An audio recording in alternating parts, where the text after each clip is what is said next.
Welcome my YouTube channel दोस्तों। तो दोस्तों स्वागत हमारे यानी एग्जाम अड्डा 1 में। तो दोस्तों आज की इस वीडियो में हम हिंदी के, चाहे वो बच्चा हाई स्कूल में पढ़ रहा हो या 12 में या बीए में या कोई भी कंपटीशन की तैयारी कर रहा हो जिसमें हिंदी आएगा, दोस्तों यह जो है आज के इस वीडियो में हम बहुत ही महत्वपूर्ण 100 ऐसे क्वेश्चन लाया हूँ हिंदी का, जो आपके हर एग्जाम में लगभग आना तय है। दोस्तों आप लोग बस लास्ट तक वीडियो को बने रहिए। तो चलिए बिना देरी किए हुए वीडियो को स्टार्ट करते हैं। तो दोस्तों यहाँ पर देखिए वर्ष 19 प्रश्न दिया है, यानी कि एमसीक्यू प्रश्न।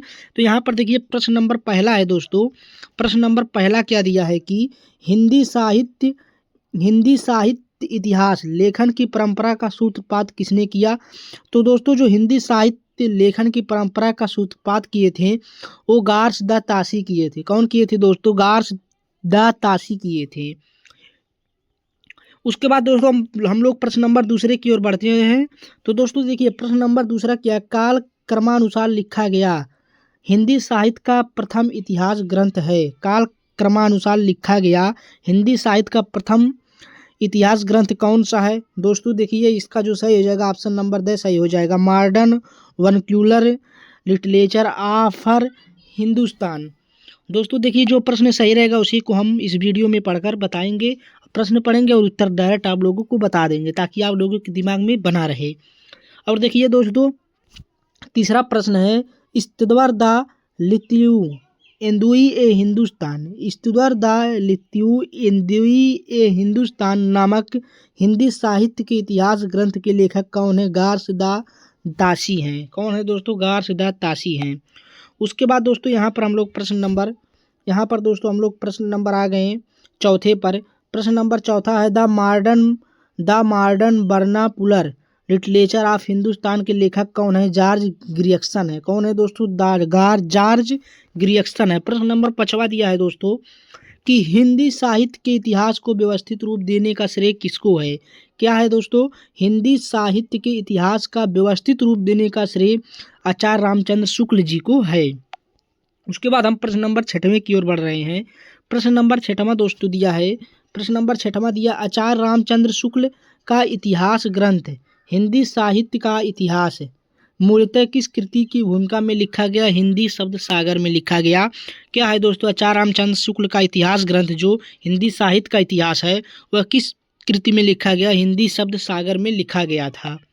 प्रश्न नंबर 7वां है दोस्तों। प्रश्न नंबर 7वां दिया है कि किस इतिहास के लेखक ने अपने इतिहास ग्रंथ में लगभग 5000 कवियों का विवरण दिया है? दोस्तों इसका सही जवाब हो जाएगा मिश्र बंधु जी जो थे वो अपने इतिहास ग्रंथ में लगभग 5000 से ज़्यादा कवियों का विवरण दिए हैं। उसके बाद हम लोग प्रश्न नंबर 8वें की ओर बढ़ रहे हैं। प्रश्न नंबर 8वां दिया है दोस्तों, पोर्ट विलियम कॉलेज। क्या है? पोर्ट विलियम कॉलेज की स्थापना किस वर्ष हुआ था? दोस्तों जो पोर्ट विलियम कॉलेज जो कलकत्ता में था इसकी स्थापना 1800 ईस्वी में हुआ था। दोस्तों आप लोग वीडियो को अंत तक जरूर देखिए, चाहे वो बच्चा हाई स्कूल में पढ़ रहे हो, चाहे इंटर में, चाहे बीए में, कोई भी किसी भी क्लास का हो, यह वीडियो सभी के लिए बहुत ही महत्वपूर्ण है। दोस्तों प्रश्न नंबर 9वां दिया है। प्रश्न नंबर 9वां है, किस विज्ञान ने हिंदी साहित्य के प्रारंभिक काल को वीर गाथा काल का नाम दिया? किस विद्वान ने हिंदी साहित्य के प्रारंभिक काल को वीर गाथा का नाम दिया? आचार्य रामचंद्र शुक्ल। प्रश्न नंबर 10वें की ओर हम लोग बढ़ रहे हैं। प्रश्न नंबर 10वां दिया है दोस्तों, आदिकाल को सिद्ध सामांत काल किसने कहा? आदिकाल को सिद्ध सामांत काल किसने कहा? राहुल संकृत्यान ने कहे थे। उसके बाद प्रश्न नंबर 11 है। प्रश्न नंबर 11, आदिकाल को प्रारंभिक काल का नाम किसने दिया? मिश्र बंधु जी ने दिए थे। प्रश्न नंबर हम लोग 12 की ओर हम लोग चल रहे हैं दोस्तों। प्रश्न नंबर 12 है यहाँ पे, आचार्य रामचंद्र शुक्ल ने हिंदी साहित्य का आरंभ कब से कब तक माना है? दोस्तों देखिए संवत 1050 से माने हैं, 1050 से। उसके बाद प्रश्न नंबर 13 दिया है, राहुल संकृत्यान में हिंदी का पहला कवि किसे माना? राहुल संकृत्यान ने जो हिंदी का पहला कवि थे वो किसे माने थे? वो सरहप्पा को माने थे। प्रश्न नंबर 14 है दोस्तों, स्वयंभू को प्रथम कवि किसने माना? स्वयंभू को प्रथम कवि कितने माना? डॉक्टर राम कुमार वर्मा जी माने थे। प्रश्न नंबर 15 दिया है दोस्तों, हिंदी की वैज्ञानिक और तकनीकी शब्दावली मूलतः किस भाषा की शब्दावली का अनुवाद है? यह दोस्तों अंग्रेजी भाषा के मूलतः अनुवाद है। प्रश्न नंबर 16 दिया है दोस्तों। प्रश्न नंबर 16 है कि कार्यालयी हिंदी की भाषा, कार्यालयी हिंदी की भाषा कैसी होनी चाहिए? अभिधात्मक होनी चाहिए। कैसे होनी चाहिए दोस्तों? अभिधात्मक होनी चाहिए। प्रश्न नंबर 16 है। प्रश्न नंबर 17 की हम लोग बढ़ रहे हैं। प्रश्न नंबर 17 दिया है कि राजभाषा आयोग के प्रथम अध्यक्ष कौन थे? राजभाषा आयोग के प्रथम अध्यक्ष जो दोस्तों थे वो थे बाल गंधार खेर थे। प्रश्न नंबर 18 दिया है दोस्तों। प्रश्न नंबर यहाँ पर 18 हम लोग देख लेते हैं। प्रश्न नंबर 18 है भाषा की सार्थक लघुत्तम इकाई। भाषा की सार्थम लघुत्तम इकाई क्या है दोस्तों? शब्द है। यहाँ पर ऑप्शन नंबर है सही हो जाएगा। प्रश्न नंबर 19 दिया है कि भाषा की संपर्क भाषा कौन सी है? भाषा की संपर्क भाषा कौन सी है? यहाँ पर हिंदी सही हो जाएगा। ऑप्शन नंबर से सही हो जाएगा। प्रश्न नंबर 20 दोस्तों दिया है। प्रश्न नंबर 20 है यहाँ पर। प्रश्न नंबर 20 है नीचे भाषा की 4 विशेषताएं दी गई है, इनमें जो गलत विशेषता है उसे चुनिए। दोस्तों नीचे भाषा की 4 विशेषताएं दी गई है, इनमें जो गलत है उसे चुनिए। ऑप्शन नंबर यहाँ पर ब सही हो जाएगा दोस्तों। पैतृक सम्मिलित होते हैं, संपत्ति होती है, ये वाला गलत है। देखिए भाषा परिवर्तनशील है, ये भी सही है। भाषा सामाजिक संपत्ति, ये भी सही है। भाषा अनुकरण द्वारा सीखी जाती है, ये भी सही है। दोस्तों जो भाषा पैतृक संपत्ति होती है ये गलत होती है, ये गलत है, इसलिए ये वाला ऑप्शन नंबर भी यहाँ पर सही हो जाएगा। उसके बाद हम प्रश्न नंबर 21 की ओर बढ़ रहे हैं। प्रश्न नंबर 21 है दोस्तों कि किसी सीमित क्षेत्र में बोली जाने वाली स्थानीय भाषा को कहते हैं। किसी सीमित क्षेत्र में जो भाषा बोली जाती है उसके स्थानीय भाषा को हम लोग बोली कहते हैं। प्रश्न नंबर हम लोग 22 की ओर बढ़ रहे हैं। प्रश्न नंबर 22 है दोस्तों कि ब्रज भाषा का विकास इनमें से किस प्राकृत अपभ्रंश से हुआ? सौर सैनी द्वारा। दोस्तों सौर सैनी के प्राकृत अपभ्रंश से हुआ था। प्रश्न नंबर 23 है हिंदी के अंतर्गत मुख्यतः कितनी बोलियां होती हैं? दोस्तों जो हिंदी भाषा के अंतर्गत बोलियां होती है वह 17 बोली जाती हैं। प्रश्न नंबर हम लोग दोस्तों 24 की ओर आ गए। प्रश्न नंबर 24 है सही युग्म चुनिए। दोस्तों जो सही युग्म हो जाएगा पश्चिम हिंदी जो है वह खड़ी बोली कौरवी। खड़ी बोली जो पश्चिम हिंदी है वह खड़ी बोली है। उसके बाद खड़ी बोली के जन्म का समय, खड़ी बोली दोस्तों जो जन्म हुआ था इसका समय कब है? 1000 ईस्वी के आसपास माना जाता है। प्रश्न नंबर 26 है। प्रश्न नंबर 26 दोस्तों है स्वर ध्वनि के प्रकार हैं। देखिए दीर्घ प्रकार भी हैं, लुप्त भी हैं, ह्रस्व भी हैं, इसलिए ऑप्शन नंबर 10 संयोजक उपरोक्त तीनों जो है वह दीर्घ ध्वनि के प्रकार हैं। प्रश्न नंबर 27 है दोस्तों वर्णमाला किसे कहते हैं? वर्णों के व्यवस्थित समूह को हम वर्णमाला कहते हैं। ऑप्शन नंबर 10 सही हो जाएगा। वर्णों के व्यवस्थित समूह को वर्णमाला कहते हैं। प्रश्न नंबर 28 दोस्तों दिया है यहाँ पर। प्रश्न नंबर 28 यहाँ पर आप लोग देख सकते हैं। प्रश्न नंबर 28 दिया देवनागरी लिपि सर्वप्रथम किस राज्य में हुआ? जो दोस्तों देवनागरी लिपि का सर्वप्रथम प्रयोग हुआ था वह देवनागरी लिपि का सर्वप्रथम प्रयोग दोस्तों गुजरात में हुआ था। कहाँ हुआ था? गुजरात में हुआ था।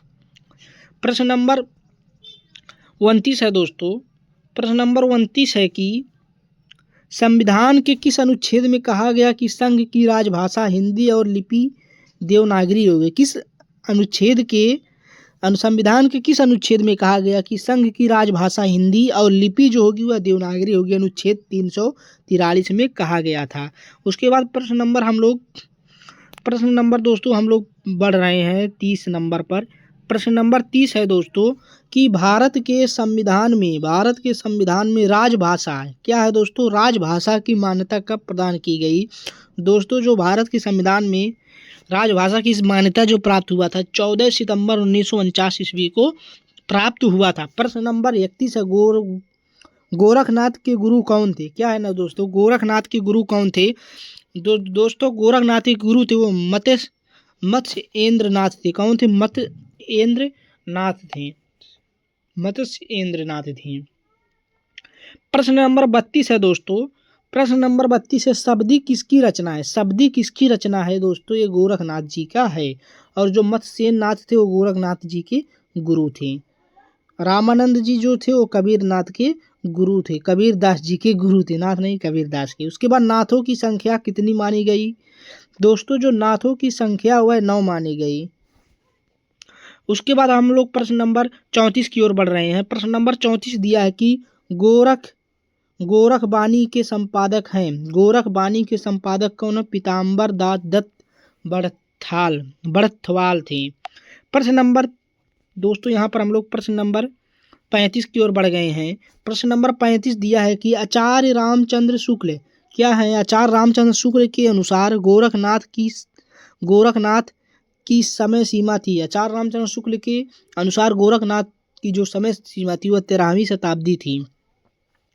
प्रश्न नंबर 36 है दोस्तों कि डॉक्टर पीताम्बर दास बड़थाल ने गोरखनाथ की कितनी रचनाओं का उल्लेख गोरखबानी में किए? दोस्तों यह जो रचना का उल्लेख किए थे वह कितनी रचना का उल्लेख किए थे? तो दोस्तों यहाँ पर ऑप्शन नंबर जो है ऐसा ही हो जाएगा, 14 रचना का उल्लेख किए थे।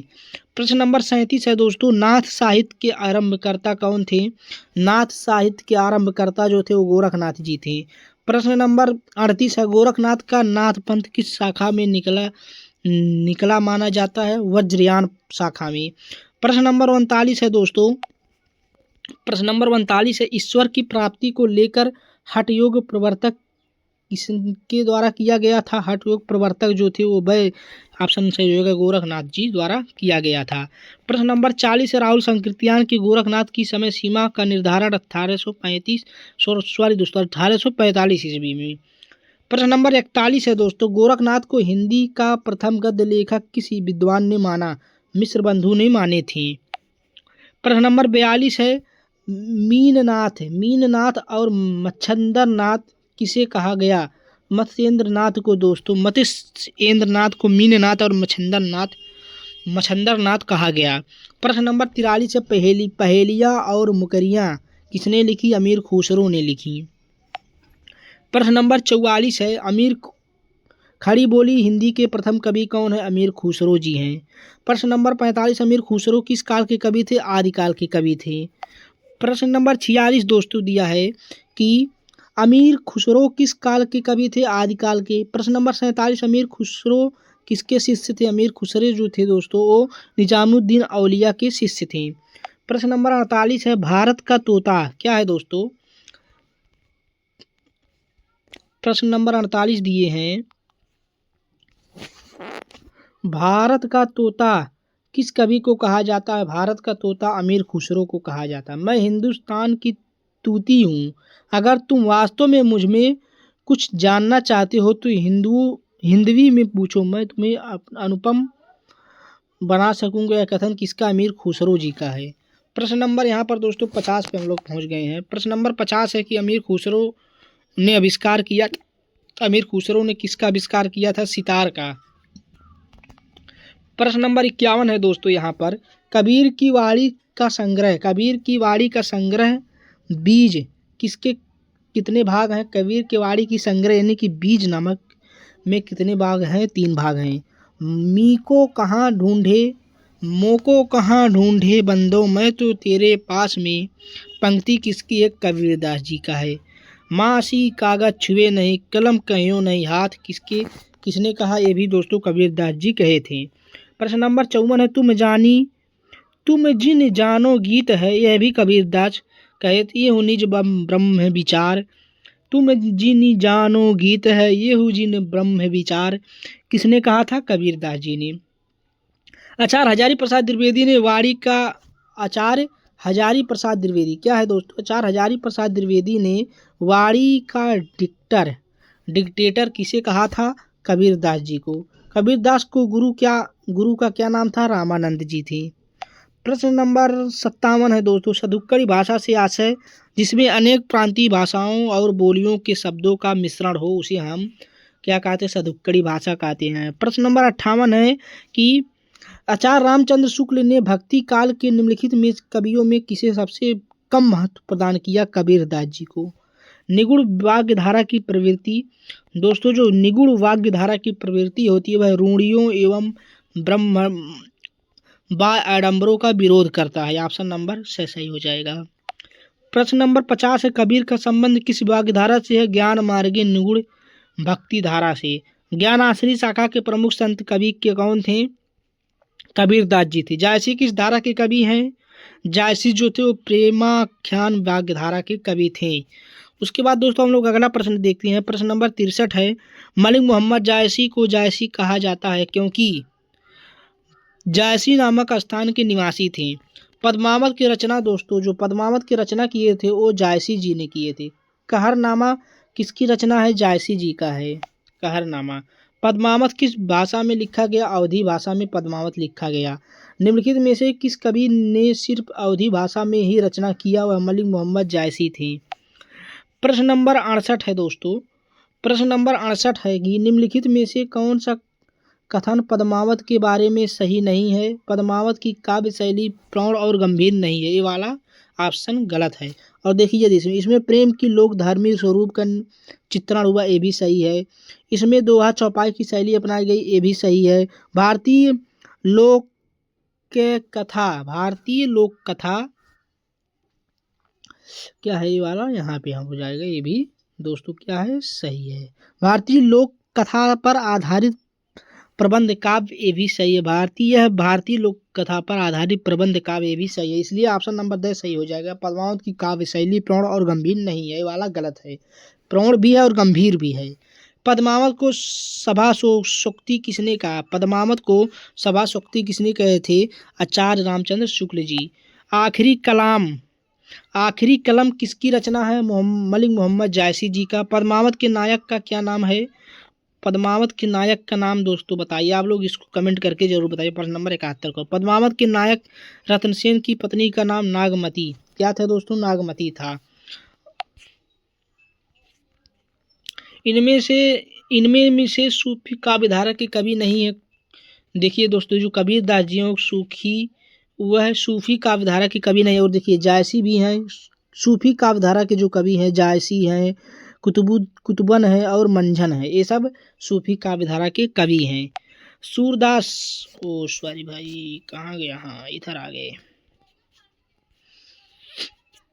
ये सब हो गया, आखिरी कलम भी हो गया, यहाँ पे आ गए हम लोग। सूरदास के विषय में कौन सा कथन गलत है? सूरदास के विषय में, सूरदास श्रीनाथ मंदिर वृंदावन में कीर्तन करते, वाला गलत है। सूरदास को सभी विद्वान जनमान मानते हैं, ये भी सही है। सूरदास वल्लभाचार्य के शिष्य थे, ये भी सही है। प्रभु हूँ सब पतित को राजा, ये भी सही है। परिंदा मुख परि रहो जग, यह निशान नित बाजा, पंक्ति सूरदास द्वारा लिखा गया, ये भी सही है। प्रश्न नंबर 75 है दोस्तों। सूरदास किस काल के कवि हैं? सूरदास दोस्तों भक्ति काल के कवि हैं। प्रश्न नंबर 76 है, सूरदास कौन सी धारा के प्रतिनिधि कवि हैं? कृष्ण काव्य धारा के। इनमें से किस कृति को सूरदास ने नहीं लिखा? दोहावली को नहीं लिखा। सूरदास किस भाषा की कृति है? ब्रज भाषा में लिखा गया है। श्रृंगार और वत्स्यान रस का सम्राट किस कवि को कहा जाता है? दोस्तों सूरदास को कहा जाता है। सूरदास किस रस का कोना कोना झांक आए हैं? वात्सल्य रस को।